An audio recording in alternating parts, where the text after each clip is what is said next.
hostile territory, many times from an altitude of over 8,000 feet on combat operations.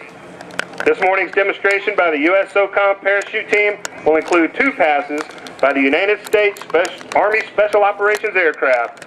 During the first 2 passes, 2 jumpers will perform a stunning maneuver that will display a jumper's ability to link up using relative wind and body position. The second set of jumpers will perform an intricate aerial freefall, displaying a formation of a 4-man star, with all jumpers joining during freefall as they descend to the ground at over 120 miles per hour. As we look ahead, we've received the 1 minute and the jumpers are away. To descend separately, they will maneuver their position and join together. At approximately 5,000 feet, they will begin to turn 180 degrees and face away. We have 2 good parachutes. Now these jumpers will be faced with a unique problem for this landing. Our first jumper, Sergeant Major retired Russ McDaniel, Department of Defense civilian, is carrying the Canadian flag. He needs to land during the singing of the national anthem, while the second jumper, Lieutenant Commander Rich Welts, shows his rate of descent as he lands the American flag during the singing of the American national anthem. At this time, please stand, render proper honors, and remain standing as Miss Keisha Young sings the Canadian national anthem, followed by the American national anthem. Oh, Canada, our home and native land, true patriot love in all thy sons command.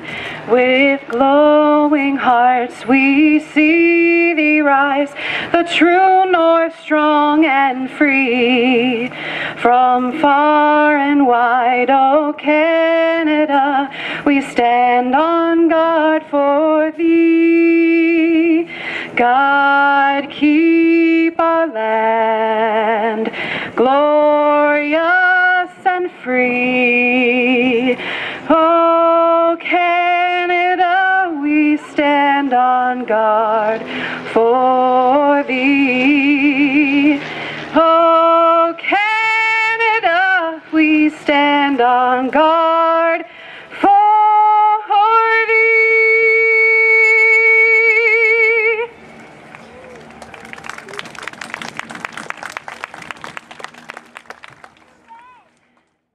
Oh, say, can you see by the dawn's early light what so proudly we hailed at the twilight's last gleaming, whose broad stripes and bright stars through the perilous fight o'er the ramparts we watched were so gallantly streaming, and the rocket's red glare, the bombs bursting in air, gave proof through the night that our flag was still there.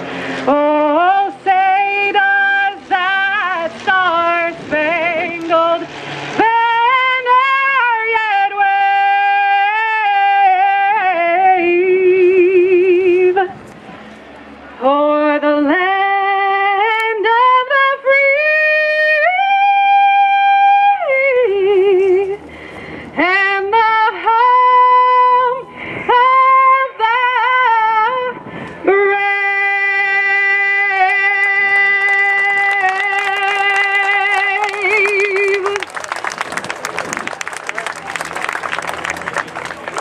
Our first jumper for today was Sergeant Major retired Russ McDaniel, a Special Forces operator from Camden, New Jersey. After a 30-year military career, Russ is now a DoD civilian employee at United States Special Operations Command. He is best known by his nickname, Halo Man. Our second jumper is Lieutenant Commander Rich Wells. Rich is a Navy Explosive Ordnance Officer and serves in the United States Special Operations Command Counterterrorism Division.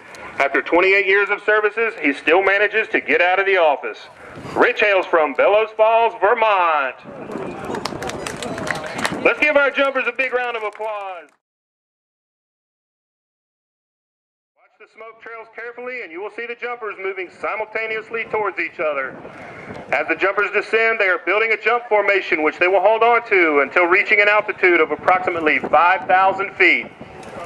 Although you can't see it from here, the team captain has just signaled the team to break off the formation, turn 180 degrees, and begin a tracking movement away from each other so that they can safely deploy their parachutes to begin the landing phase of the free fall jump.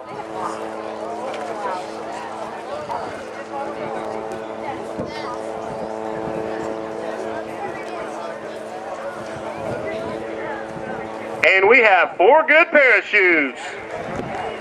As soon as the canopy is fully deployed, the jumper checks to make sure that it is functional. Once he has control of his parachute, the jumper uses his left and right steering lines to maneuver the parachute to the assigned landing area. By pulling down on the left toggle, the jumper can turn his parachute to the left. And by pulling down on the right toggle, guess which way he can turn. By pulling down on and holding either toggle, the jumper will spiral downward, increasing his rate of descent so that he can land sooner. On the other hand, by making small turns to the left and right, the jumper can slow his rate of descent so that he can delay his landing. Controlling a parachute is important when there are a number of jumpers who must coordinate where and when they land. For today's landing, the team will end up in what we call a show line spread, in which they land in a straight line all the way across the airfield so that you can all have a great view of the parachute landings. Before the jump, the team captain assigns each jumper an area in which to land, and the jumpers then land in a specified order across the airfield. Our jumpers are ready to begin their controlled landing procedures. You will see that they align themselves into the wind so that they can execute a safe parachute landing. The jumpers will control their airspeed by pulling down on their toggles. This controls their rate of forward speed and allows them to land in a very small area. If you look carefully, our first jumper is flying the POW MIA flag.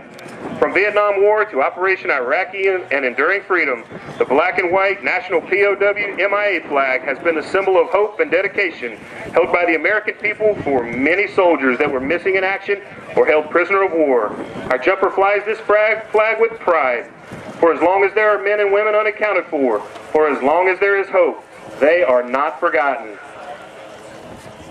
Our first jumper on this pass is Lieutenant Colonel retired Keith Walter, a DoD civilian who was also the captain of the parachute team.